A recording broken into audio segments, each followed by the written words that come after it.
Hakikatnya tidak baik untuk membicarakan perkara ini kerana ia bukan perkara bahagian daripada perkara akidah untuk wajib diketahui. Baik. Timbul persoalan di kalangan para alim ulama berkaitan dengan mak bapak baginda Rasulullah sallallahu alaihi wasallam, Sayyidatina Aminah dengan Sayyidina Abdullah. Dua orang ni adalah insan yang terpilih, yang dipilih oleh Allah Subhanahu wa taala untuk menjadi mak dan bapa baginda Nabi sallallahu alaihi wasallam. Tapi masalahnya adalah mereka ini yang melahirkan Rasulullah sallallahu alaihi wasallam. Kemudian baru Nabi membesar dan Nabi diberi wahyu dan Nabi jadi Nabi. Maknanya ketika mereka melahirkan baginda Nabi sallallahu alaihi wasallam, mereka ini tak ada lagi yang nama kata Islam tu, tak ada. Sebab orang yang bawa Islam tu dia baru baby, baru kecil lagi. Risalah dan nubuah ni tak tersampai pada mereka. Jadi ramailah macam pengarang kata, topik ni tak sesuai dibawa perbincangan secara umum. Cuma ini sebahagian daripada ilmu yang kita kena ambil tahu. Kalau orang persoal apa hal keadaan mak bapak Nabi, maka kita ada benda yang kita boleh jawab. Pertamanya adalah mak bapak Nabi SAW ni termasuk dalam ahli fatrah atau ahli fitrah. Ahli fatrah ni maksud dia apa? Manusia yang hidup di antara tempoh maknanya. Contoh, zaman Nabi Allah Adam AS, zaman Nabi Allah Nuh, zaman Nabi Allah Idris, Nabi Musa, Nabi Isa. Dia ada gap antara satu Nabi ke satu Nabi.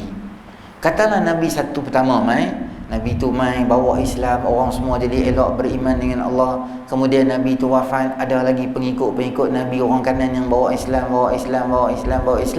Lama-lama tu dia jadi makin lama makin kurang orang beriman. Mungkin orang yang beriman dah meninggal, tak ajak anak-anak dia tukar agama, pergi agama lain.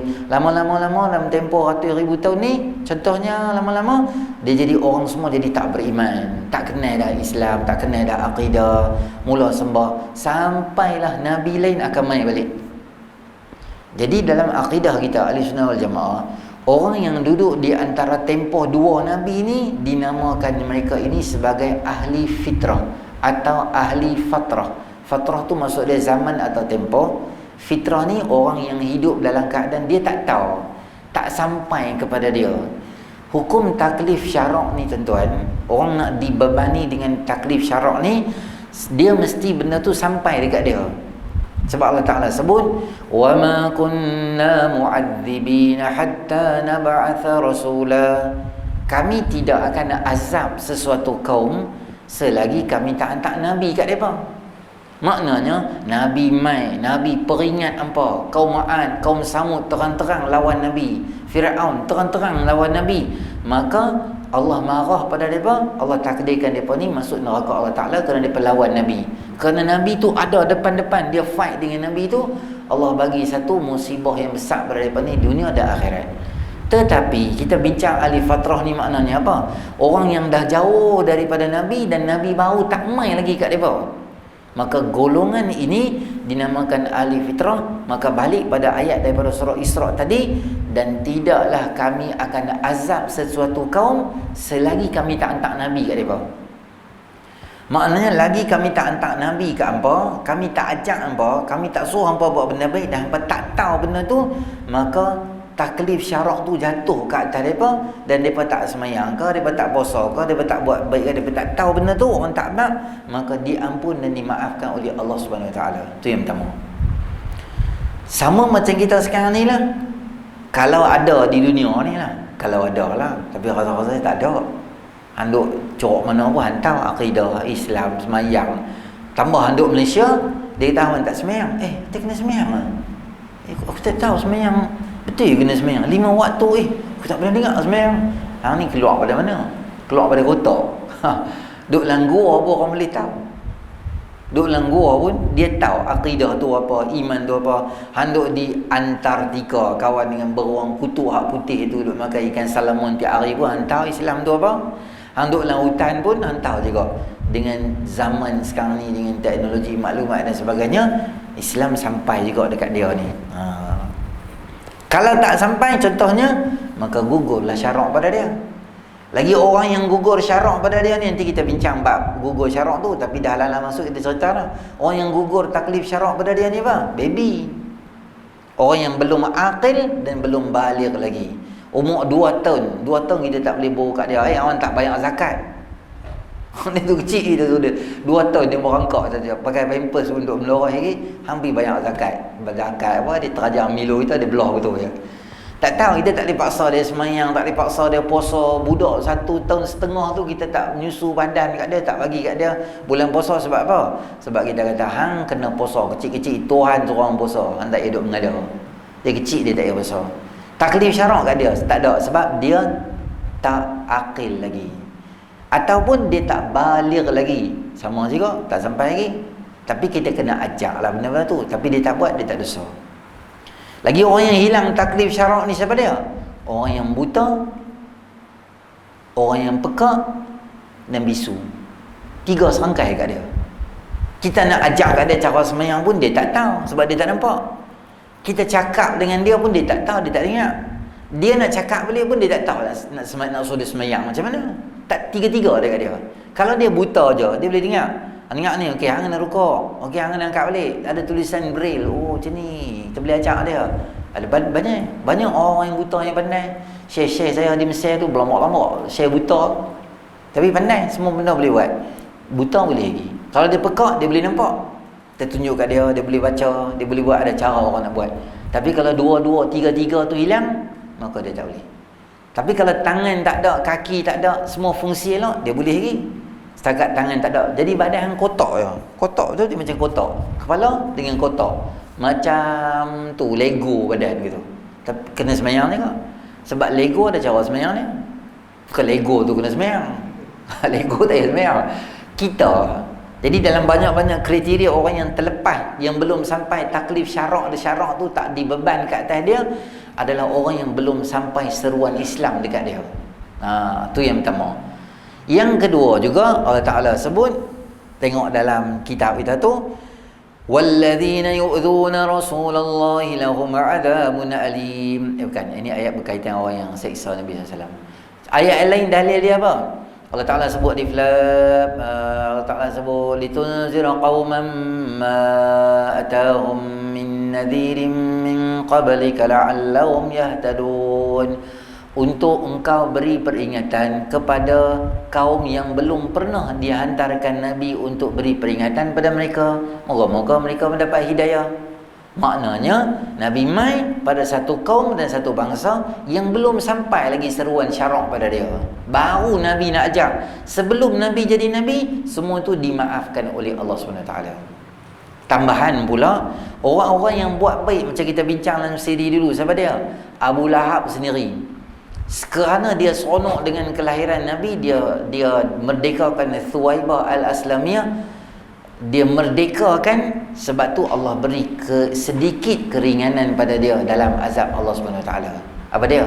Ada ayat keluar daripada jari dia, dia akan minum setitik demi setitik setiap hari Isnin, sebab dia seronok dengan kelahiran Nabi SAW. Tu baru orang seronok dengan kelahiran.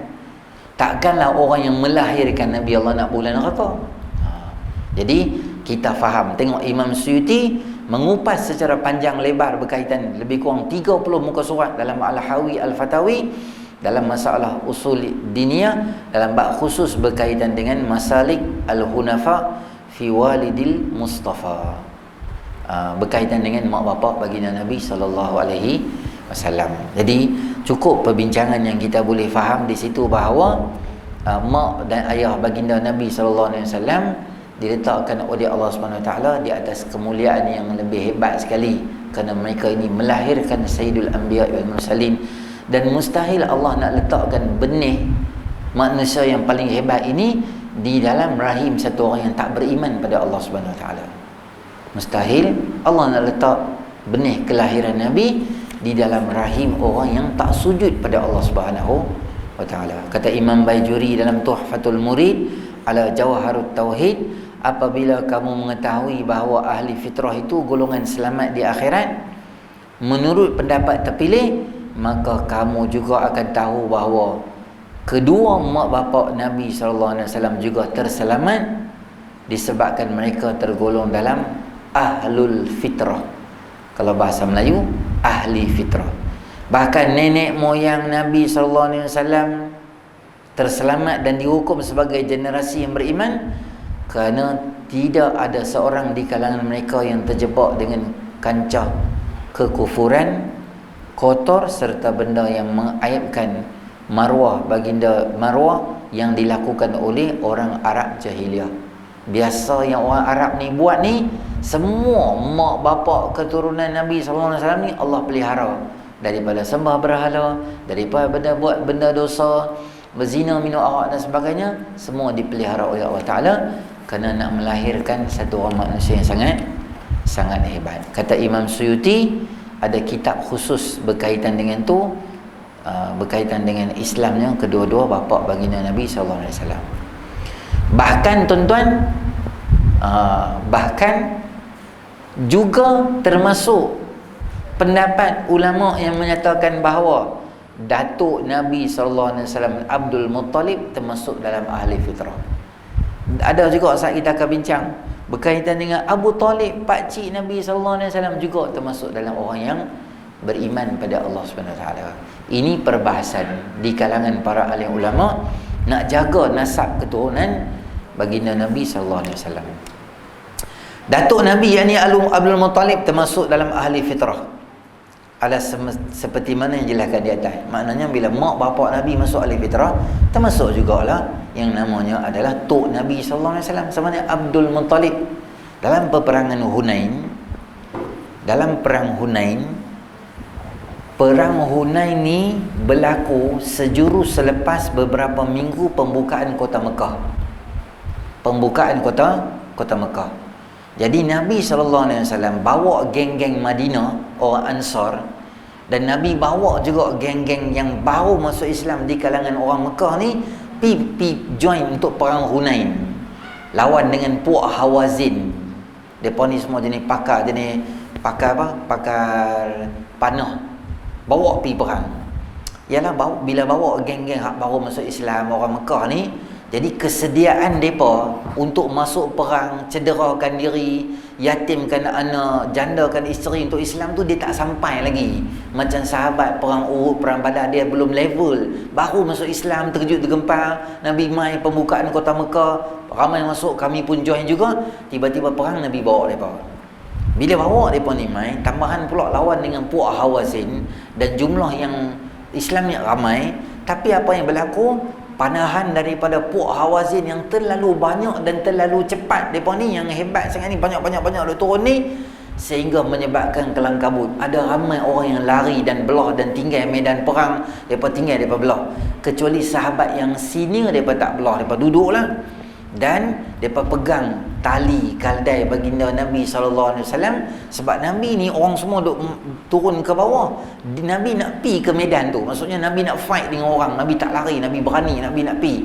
Sehingga ada Abu Sufyan ketika tu dengan dari setengah riwayat sebut Ibnu Abbas, depa pegang ni tali kekang unta tu, ni apa kaldai Nabi ni, barol. Depa pegang, depa tak mau bagi pi sebab bahaya kalau Nabi pi seorang, orang semua tak ada nak backup Nabi, nanti Nabi meninggal ke apa ke, orang serang ke apa ke, depa pegang, depa tak mau. Tapi orang duk kelang kabut, duk kucak-kacir keadaan perang ketika tu.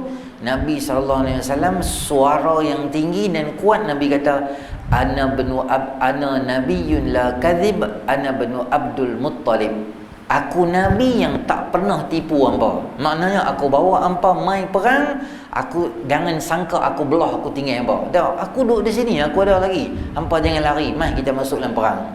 Dalam perang Uhud, dalam perang Hunain ni nama dia, perang Hunain, sebab jumlah yang ramai, hampir 20,000 orang sahabat ketika itu. Id a'jabatkum kathratukum, Allah Ta'ala kata ketika jumlah kamu yang banyak mengagumkan kamu. Maknanya alah tak apa, kita ramai, kita mesti menang punya. Depa bukan ramai mana pun. Jumlah tu menjadi sangkaan. Allah kata, tak, bukan jumlah. Menang kalah aku yang bagi. Hampa Badar 313 pun hampa menang. Depa duk ingat alah 313 kita boleh menang, takkan puluh ribu tak boleh menang. Maka Allah ajar, jumlah bukan mainkan peranan. Yang main peranan itu adalah nama dia apa? Nama dia adalah keyakinan pada Allah SWT. Dan Nabi cakap, ana Abdul Muttalib, aku Nabi yang tak pernah tipu dan aku anak kepada Abdul Muttalib. Sebab apa Nabi cakap Nabi anak Abdul Muttalib, tak cakap nama anak Abdullah? Kerana Abdul Muttalib lebih glamour, maknanya orang lebih kenal Tok Nabi ni. Macam figure lah di Mekah tu, orang bila sebut nama, wah ni keturunan Abdul Muttalib ni, bila semangat tu orang pun tak pergi perang. Maka ulama kata, takkanlah Nabi nak berbangga dengan keturunan dia kalaulah tok dia tu tak Islam. Takkan Nabi nak bangga, dia tok aku, walaupun tok dia sembah selain daripada Allah, sembah berhala sebenarnya, mustahil Nabi boleh bangga. Maka ulama menarik Abdul Muttalib ini, tok baginda Nabi SAW, masuk dalam apa? Dalam grup atau golongan yang disebutkan sebagai Ahlul Fitrah. Maka tok Nabi SAW juga termasuk dengan orang yang Ahlul Fitrah.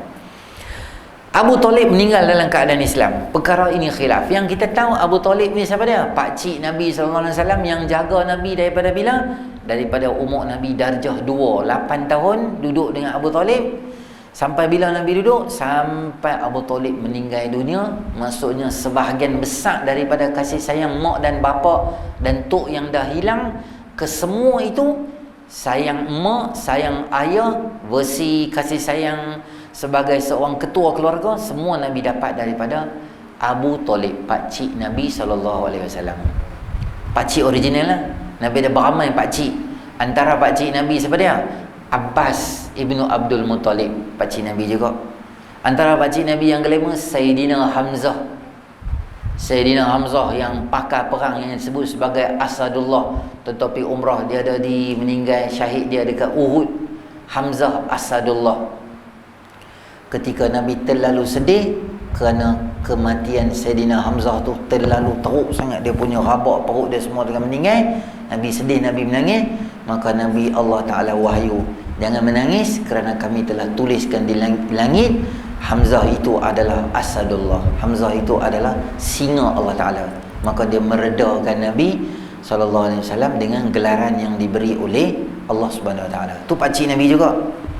Antara pakcik Nabi ni lagi juga adalah Abu Lahab. Abu Lahab tu yang tabbat yada Abi Lahabin wa tab tu, Abu Lahab itu adalah original pakcik Nabi SAW. Dalam banyak-banyak pakcik, yang duk jaga dia adalah Abu Talib. Abu Talib ni dia taklah kaya sangat, dia pun ada anak ramai juga. Tapi Abdul Muttalib, bapa depa, dalam ramai-ramai dia pilih Abu Talib ni. Hikmah dia Allah Ta'ala letakkan kerana kasih sayang Abu Talib ni, walaupun dia miskin, dia susah, tetapi kasih sayang dia tu dia menyerupai seorang ayah. Walaupun anak menakan, tapi cara dia jaga tu dia lain. Abdul Muttalib, tok depa, tok Nabi SAW, dia tahu siapa anak-anak dia yang ada kasih sayang, dia bagi jaga. Cuma timbul soalan, yang kita tahu pakcik Nabi tak Islam lah. Saya nak bagi tahu dekat tuan-tuan, di sana terdapat sedikit perbahasan dan khilaf ulama, adakah meninggal dalam keadaan Islam atau meninggal dalam keadaan tak Islam. Antara hujah kata meninggal dalam Islam, kata apa dia? Dalam kitab Sirat Al-Halabiyah, kata Ibnu Sa'ad dan Ibnu Asakir dan Abu Daud An-Nasa'i dan Khuzaimah meriwayatkan bahawa kata Sayyidina Ali, lamma mata Abu Talibin akhbaratun nabiyya bimautihi fabaka wa qala idhhab faghsilhu wakfinihi wararih wakfinihi wa wararihi ghafarallahu lahu wa rahimahu. Ketika wafatnya Abu Talib, aku beritahu pada Nabi SAW tentang wafatnya, dan baginda bersabda, pergilah, mandikan, kafan dan kuburkanlah dia, moga Allah ampuni dan merahmati dia. Suruhan penyelenggaraan jenazah Abu Talib secara Islam menunjukkan beliau bukan seorang musyrik. Itu pendapat pertama. Dalam At-Tabaqat Kubra kata Ibnu Sa'ad bahawa Abu Talib mengumpulkan keturunan Bani Abdul Muttalib dan kerabat terdekat sebelum akhir hayatnya dan berkata, aku akan tetap baik pada kamu mendengar apa yang dikatakan oleh Muhammad sallallahu alaihi wasallam dan mahu mengikut kesemuanya, maka hendaklah kamu ikut dan bantu dia. Itu dalam Ibnu Jauzi juga sebut dalam Tazkiratul Khawas. Yang ketiga, ada beberapa riwayat menyebut bahawa bapa saudara Nabi SAW bukan keadaan meninggal dalam keadaan musyrik. Kata Abbas radhiyallahu anhu bercerita tentang Abu Talib, sungguhnya aku mengetahui bahawa agama yang dibawa Muhammad adalah agama min khairil adyan, agama baik di kalangan agama-agama yang dianuti oleh makhluk ini. Yang keempat, tak ada riwayat menunjukkan bahawa beliau pernah menyembah atau memuja berhala, dan sikap beliau yang mempertahankan Nabi SAW dan Islam lebih menunjukkan bahawa dia itu adalah beragama. Cuma saya nak bagi tahu kat tuan-tuan, ini khilaf di kalangan ulama. Ada yang kata Islam, ada yang kata tak. Masing-masing ada hujah masing-masing. Cuma saya bawa pada tuan-tuan kata Syekh Abu Zahra dalam muka surat 53, aku berpendapat bahawa Abu Talib bukan seorang musyrik. Ini kerana mereka musyrik tidak menyembah berhala. Sedangkan Abu Talib termasuk juga kata-kata dan pendiriannya menunjukkan bahawa beliau berpendapat menyembah berhala itu satu benda yang batil. Antara kitab lain yang membincangkan bab ini adalah berkaitan bahawa Bughiyatul Tullab fi imani Abi Talib, Bughiyatul Talib fi imani Abi Talib karangan Imam Suyuti, dan sebuah kitab yang kecil berjudul Al-Qawi Asy-Sya'b fi Islami Abi Talib. Okey, tak apalah, tu pendapat ulama berkaitan dengan pakcik Nabi SAW. Antara benda lain yang termasuk dalam keyakinan dan keimanan kita adalah wajib yakin bahawa wujudnya hari kiamat dan dunia ni akan binasa dan berakhir. Ini sebahagian daripada akidah yang kita kena beriman, kata satu hari dunia ni akan kiamat dan binasa. Dan kita kena yakin bahawa dunia ni akan berakhir satu hari. Imam Ghazali rahimahullah ta'ala, dia menyebut kata contoh macam mana kita nak faham kata dunia ni akan ada hari yang akhirnya tu, ialah dengan satu contoh. Katalah tuan-tuan, surau kita ni penuh dengan biji-biji sawi. Kita contoh lah, Imam Ghazali bagi contoh, surau kita ni penuh dengan biji sawi. Setiap 1000 tahun ada sekok burung dia akan main ambil, dia akan pergi. Lagi 1000 tahun dia main lagi, dia ambil, dia pergi. 1000 tahun dia main, 1000 tahun dia main. Saya tanya tuan-tuan, satu hari habis tak habis? Habis eh? Hari apa nak habis? Tak tahu lah hari apa, tapi satu hari dia mesti habis. Burung tu mati, burung lain main ambil, berapa ratus ribu juta tahun pun tak tahu, tapi satu hari dia mesti habis. Tapi yang kata akhirat, dia tak akan habis. Dunia ni dia mesti habis, kerana hidup kita bukan di sini sahaja. Sebab kita ada beberapa alam. Yang pertama alam roh, kemudian alam dunia, alam rahim. Kemudian kita masuk alam dunia, alam kubur, mahsyar, mizan, titian sirat, mizan, kemudian sirat, kemudian sirat tu habis syurga atau neraka lepas pada sirat. Sebab tu ulama beritahu, anak sombong, anak belagak boleh tak? Boleh. Selepas hang turun titian sirat, hang boleh belagak. Sebab memang on the way nak masuk syurga lah. Time tu hang boleh belagak, memang confirm lah belagak tu. Tapi orang nak masuk syurga dia jarang belagak. Hak belagak ni, hak jenis muka dia tak tahu nak pergi mana tu, hak jenis tu duduk belagak tu. Situ boleh belagak. Setakat lah tak boleh belagak lagi. Sebab kita tak tahu kita punya future kita macam mana. Boleh jadi okey, boleh jadi tak okey. Macam tu. Jadi hari akhirat bermula daripada mati hingga Allah saja yang mengetahuinya. Dia infinity, dia tak ada hari yang last. Sampai bila duduk dalam syurga? Sampai bila-bila. Bila tu bila. Bila tu bila. Tak tahu. Duduk je dalam tu, seronok-seronok. Tak boring ke ustaz duduk di dalam syurga? Tak boring. Kerana setiap hari dilainkan nikmat orang tu. Isteri kahwin dah kan? Isteri kat akhirat esok dia akan jadi ketua bidadari yang paling champion sekali, yang hebat sekali, duduk dalam syurga sekali. Dia paling bos. Dia datin lah duduk dalam tu. Kalau dunia datin lah. Akhirat tak tahulah datin ke apa, dia hebat lagi ya. Dan lain, isteri tu dia akan bertambah cantik. Tiap hari bertambah cantik. Esok lagi cantik, esok lagi cantik, esok lagi cantik. Di dunia dah, esok tambah tak cantik, esok tambah tak cantik.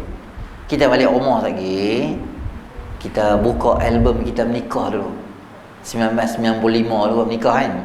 Kita tengok gambar isteri kita masa tu dengan isteri kita sekarang. Terkejut kita tengok. Kita buka saja gambar, kita kata, sayang mai set duduk sini, awak tengok ni gambar. Ni gambar siapa ni, abang ni dengan siapa ni? Dia tengah hang ni. Oh betul ya, lain lah. Dulu dia lain lah, sekarang dia lain sikit lah. Dunia dia kuih lama kuih turun, kuih lama kuih turun, kuih lama kuih turun. Tapi akhirat dia kuih lama kuih naik. Tenaga macam tu. Dulu kita lari, boleh tak lari? Masa universiti kita lari 100 meter. Hari sat ya, 10 saat, 13 saat. Watson ngambek pun kena kita. Laju kita lari. Lah cuba, so lari 100 meter. Sampai hujung tu terus wabillahi taufiq wa hidayah. Meninggal terus. Naik tangga pun lambat, lift rosak. Naik tangga berhenti pam tu. Naik tangga tingkat 9 ni duduk pun tingkat 10 lah. Setengah hari baru sampai. 7 pagi naik, 2:30 petang baru sampai.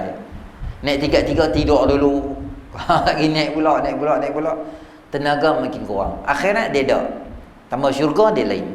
Jadi benda tu bermulalah akhirat dan tidak ada lagi malam selepasnya. Maknanya akhirat itulah Allah Ta'ala bagi kemuliaan dan kehebatan sampai bila-bila. Yang ni akidah kita kena yakin lah. Kata ada akhirat, baik yang kita buat di dunia. Sebab apa ada akhirat tuan-tuan? Sebab dia keadilan. Kerana orang yang buat baik di dunia, belum tentu dia dapat kebaikan dia di dunia. Ada orang yang dia buat jahat di dunia, dia dapat. Dunia ni dia tak adil lah tuan-tuan. Saya beritahu tuan-tuan, ada orang pagi-pagi pukul 4:30 pagi, pukul 5 dia pergi menoreh di Pahang.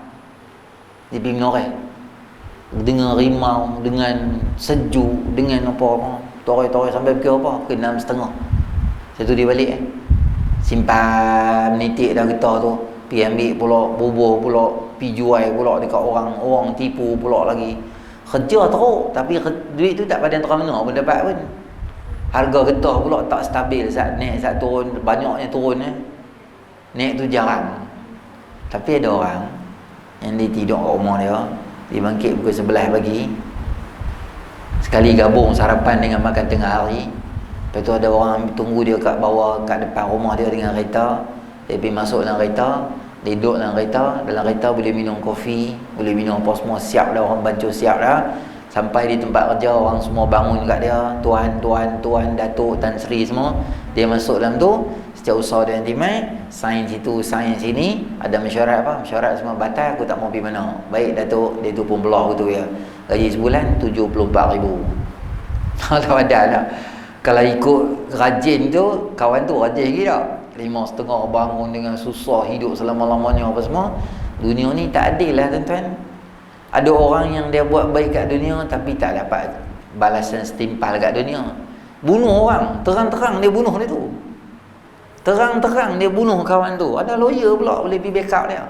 Hamai kat aku. Okey, hang cerita macam mana? Nanti dalam mahkamah hang cerita sini. Kawan tu memang selayaknya bunuh, tapi dia terlepas. Kawan yang kena bunuh tak ada jadi apa. Allahu Akbar. Dunia ni tuan-tuan, kawan hak kena tekap setrika tu. Berapa kali kena tekap? 90 kali kena tekap setrika. Tuan pernah rasa setrika? Panas tak? Kalau kita kena kat sini pun kita rasa panas. Sebab kulit ni dia tebal tak? Tapi panas tak? Kalau kena kat sini, kena kat pipi, kena dekat kulit-kulit belakang ni. Kulit nipis ni. Bukan kata kena panas, kena apa-apa tajam dia punya sakit di sini dia lain. Ambil setrika panas tutup. Dia bukan setrika tu tau, setrika di kedai yang jenis berdiri yang orang buat. Panas juga setrika, nama setrika bukan berkutik air dalam tu. Aircon tak apa. Aircon depan sejuk lah, duduk belakang aircon tu. Haba tak tahan lama. Panas tu, kawan tu kena punya teruk tu.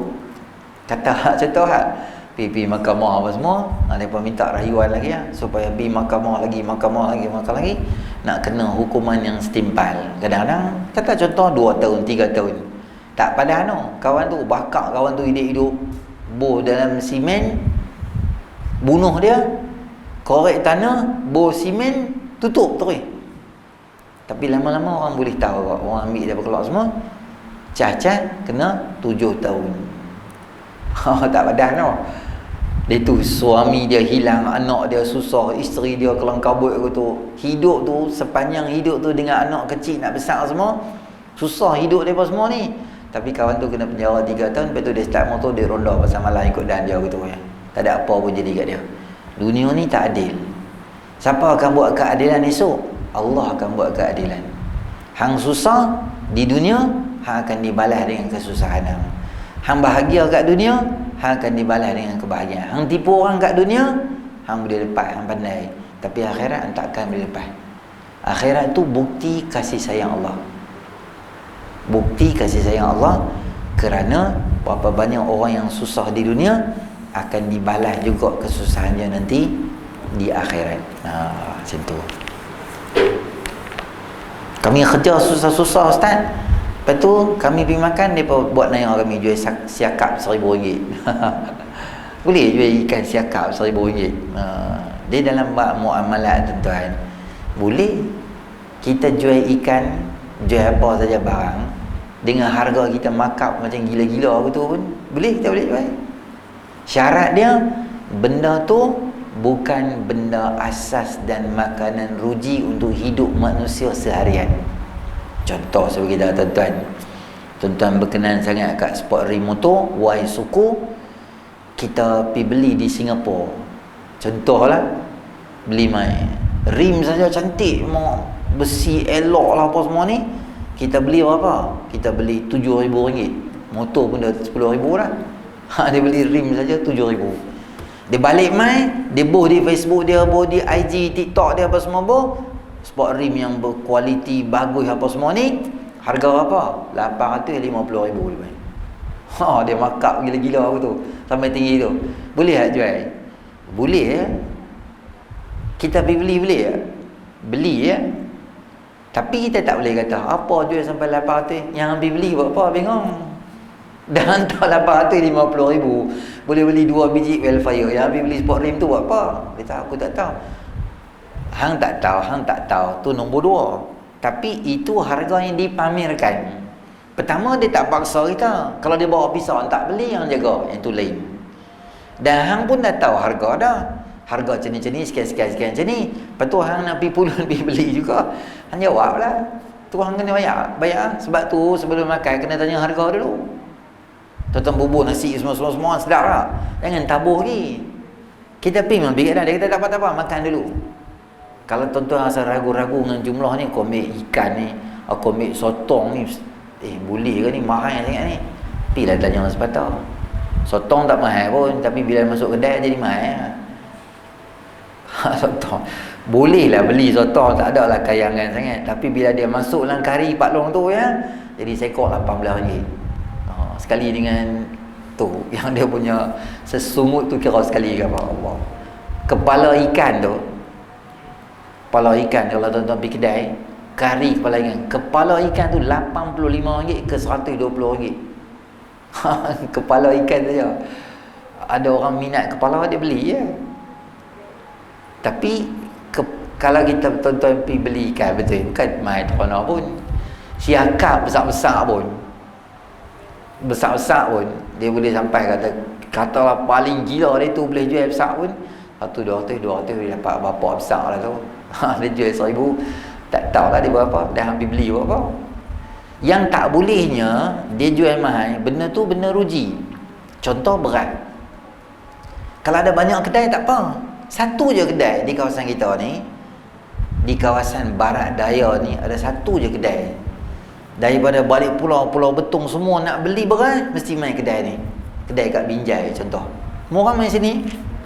Dan dia main harga. Nak beli beras aku boleh. Sebungkus beras ni RM85. Beras 10 kilo. Beras biasa ya, Cap Faiza biasa ya, nak jual 27, 28. Dia markup sampai 80. Yang tu haram dan dosa. Wajib ulil amri ambil tindakan kat dia. Sebab itu orang nak hidup. Sama juga benda yang hang jual ketika orang dalam keadaan terdesak. Orang banjir, masa tu orang tak ada ayak dan sebagainya, dia jual ayak tu lebih sikit daripada biasa. Tak apalah, sebab mungkin dia nak bawa mai keadaan banjir, lori nak hantar dan sebagainya. Kalau ada costing tambahan, contoh saya beritahu tuan-tuan, dia jual barang tu dekat satu tempat yang tengah hutan. Dia punya konsep kedai dia, hang kena naik 4-wheel drive, kena pergi dekat hutan 2 kilo, tengah-tengah hutan tu dia buat macam dia tu. Saya baca kat mana artikel tu, dia buat hotel tengah padang pasir. Betul-betul tengah padang pasir tu ada sebiji hotel dia buat. Cantik, memang tak tahu dapat karen tak mana apa semua dia buat gitu. Tapi barang mahal dalam tu. Padan lah. Sebab apa? Sebab dia nak bawa pergi situ dan sebagainya. Kos dia okey, logik. Macam di Mesir, kalau tuan-tuan naik gunung Sinai tu, tempat Nabi Musa tu dapat wahyu tu kan, tinggi. Saya naik 12 malam, kena pergi malam ke 10-11 kami bertolak sampai di situ dengan ban. 12 malam turun. Lepas tu mereka akan bagi taklimat semua, pecah-pecah grup apa semua, kita naik. Dan daripada sana kita jumpa ke atas. Sebab hang takkan jumpa grup ni dah. Sebab grup semua kena dipecah. Orang putih ada, Jepun ada, Taiwan, Korea, geng-geng kamera nak tangkap matahari, terbenam, terbit tu, cantik. Mula kita jalan grup kita. Ada grup yang rajin dia jalan. Ada grup tak rahat, dia rehat dulu. Sekali jalan pula, jalan pergi. Sekali kita kawan dengan Jepun. Sekali Jepun tu tak tahu pergi mana, melingkuk lah. Sekali kawan dengan Jerman pula. Jerman mana pula, Jerman tak rahat, pergi tandas semua, kita duduk jalan. Jalan sikit ada jual teh. Masa tu mesti sejuk.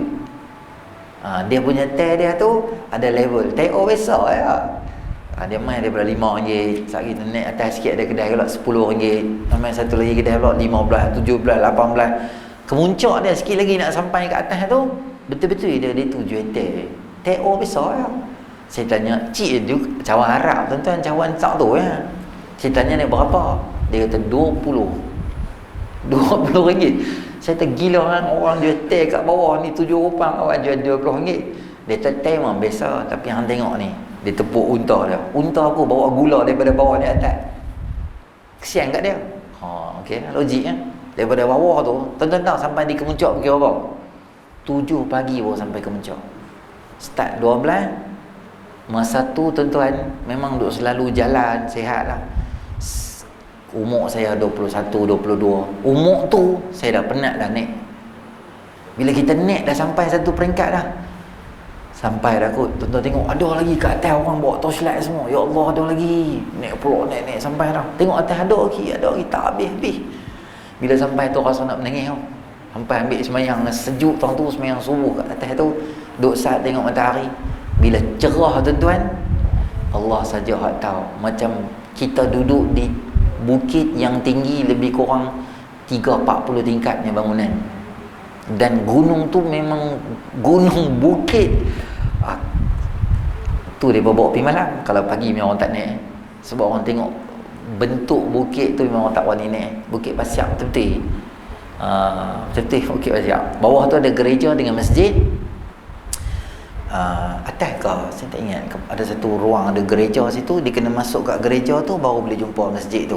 Ada pokok yang Nabi Musa AS keluar cahaya tu. Pokok tu masih ada lagi.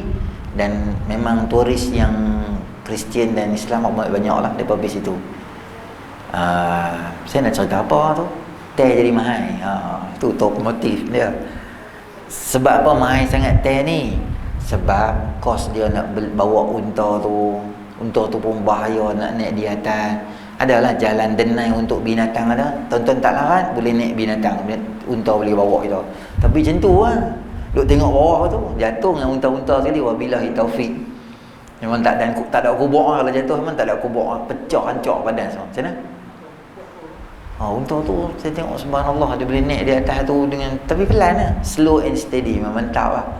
Memang saya dah ingat di hati, patut orang putih buat seluar lasak dia nama camel.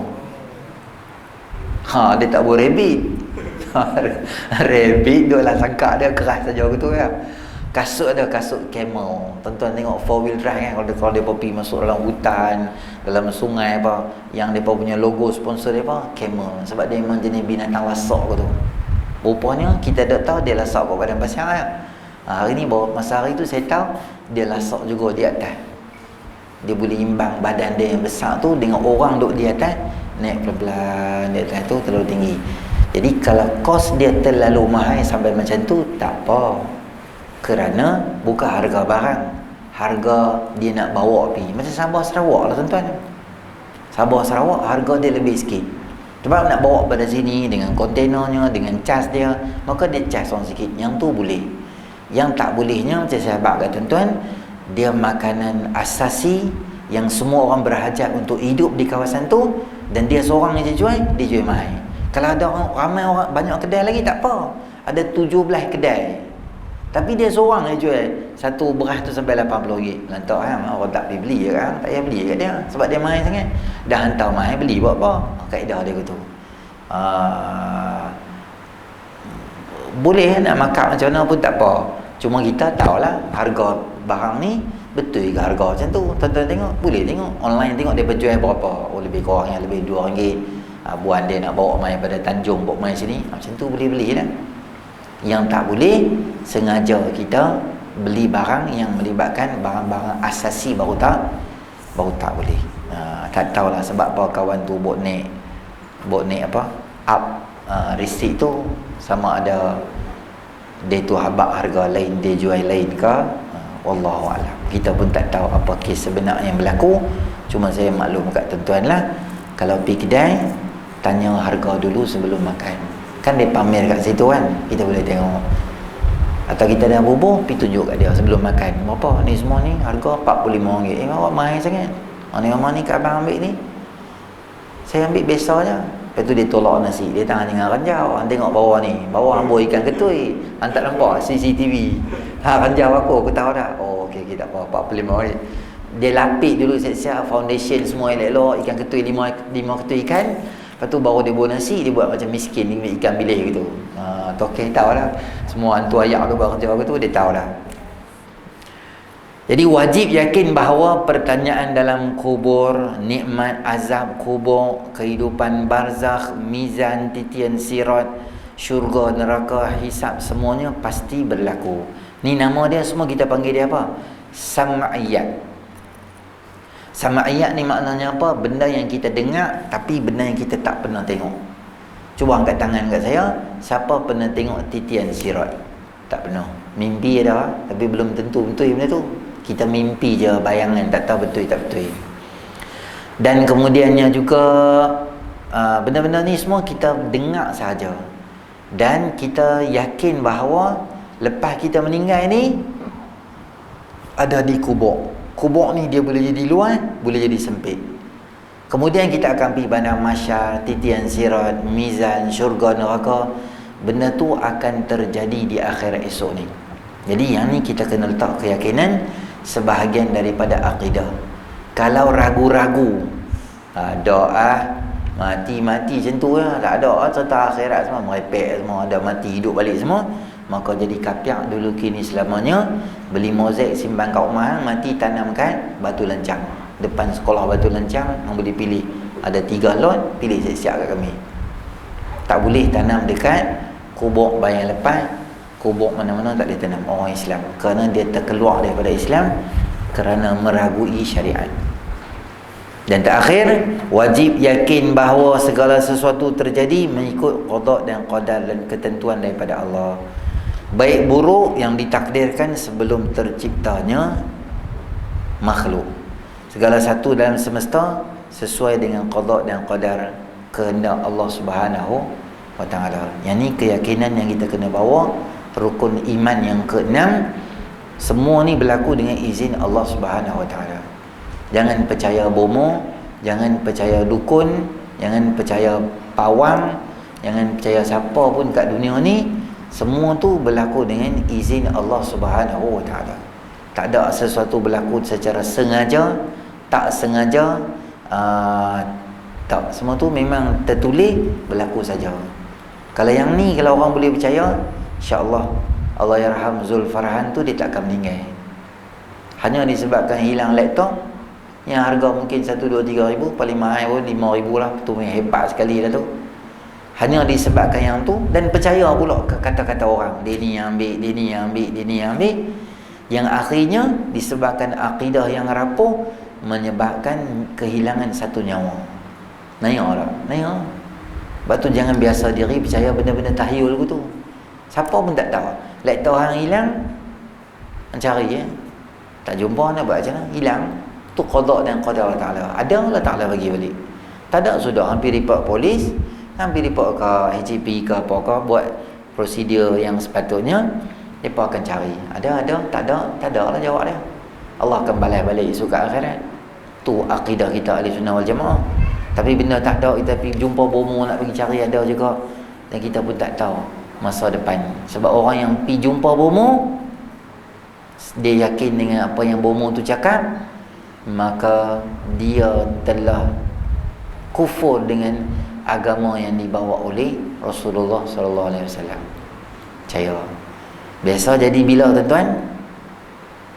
Biasa tak jadilah. Bila ada benda Allah uji, baru kita pun getak.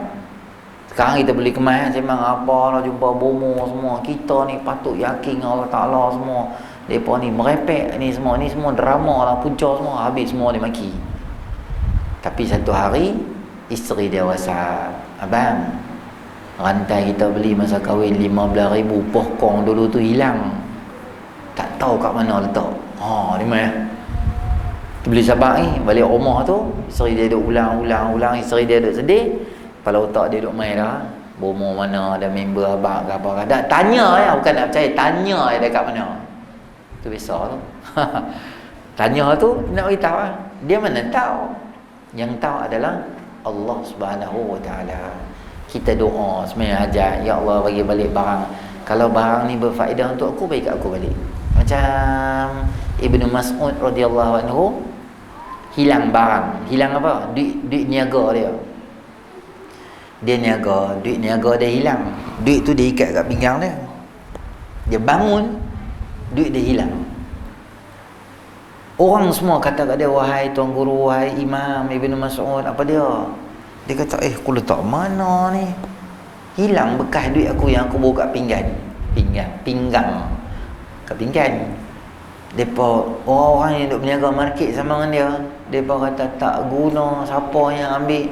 Macam kita, biar mampu orang tak guna, hang tak ada orang lain kan nak curi, Tok Imam sang ambil curi kat dia, maki macam-macam kat dia tu. Tapi Ibnu Mas'ud ni dia orang mengaji. Dia kata apa? Kalau ya Allah, andai sekiranya dia ambil sebab dia betul-betul nak guna,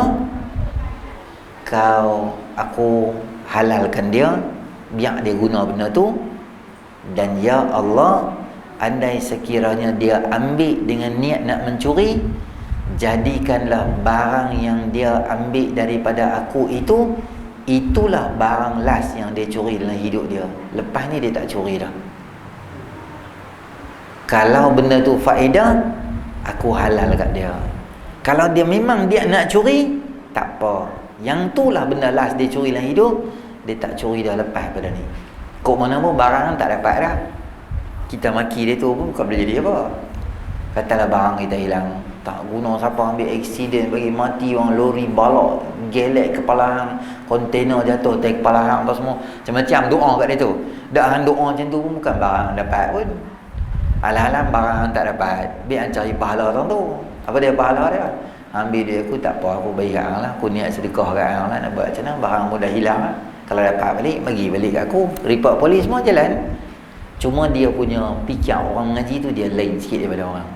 Kalaulah orang-orang boleh yakin pada qada dan qadar Allah macam Imam Ibnu Mas'ud tadi tu, maka satu nyawa dapat diselamatkan. Bukan satu lah, banyak nyawa yang dapat diselamatkan.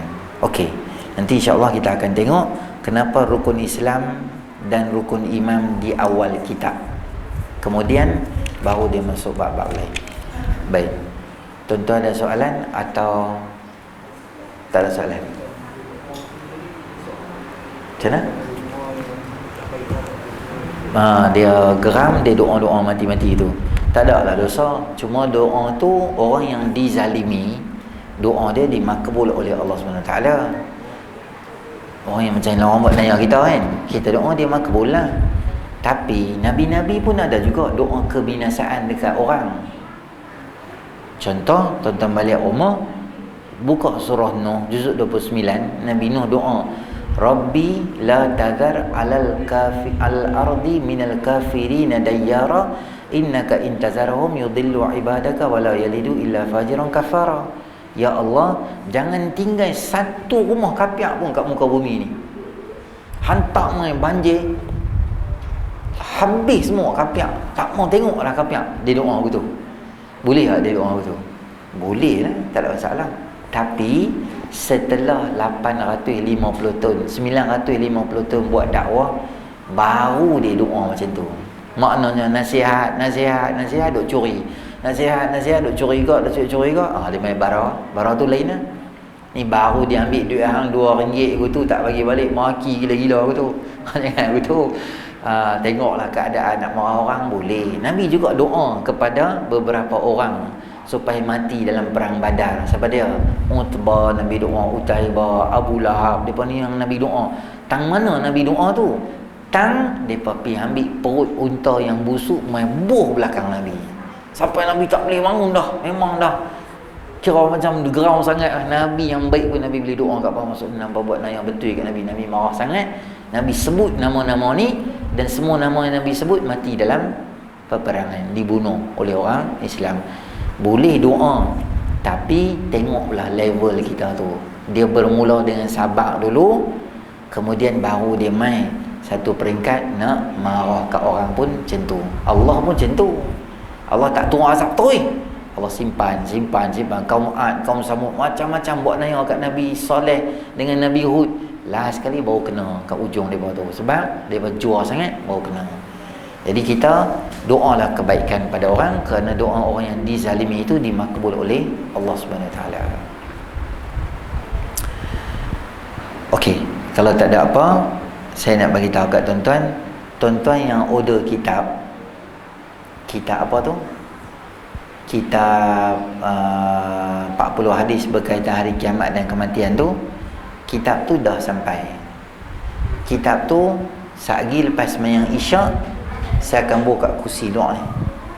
Jadi tuan-tuan yang pesan bolehlah ambil kitab tu. Jangan ambil saja aku tu ya, belah aku tu ya, mampu keras aku. Ambil baca kitab abang lah. Ataupun kalau tuan-tuan nak buat wakaf, beritahu saya, Ustaz bawa berapa kitab tu? Beritahu kat mereka semua, tak payah bayar lah. Saya bayar. Saya nak hadiah pahala semua ni ke arwah mak dengan bapak saya. Contoh dia buat tu. Boleh juga. Ataupun siapa yang ada, ambil dulu, nanti saya sekali lagi order, baru saya nak wakaf atas mak nama mak ayah saya. Boleh juga, tak ada masalah. Sebab saya mengajar kitab ni dekat Masjid Bayan Lepas setiap Sabtu. Nak main ni Sabtu minggu ketiga nanti lepas subuh, dengan juga di Masjid Bayan Baru. Baru pun dah habis dah kitab tu. Jadi 2 tempat order. Tak cukup, saya akan order lagi. Kalau tuan-tuan nak bantu madrasah Ustaz Zamri, boleh juga. Saya order kat dia.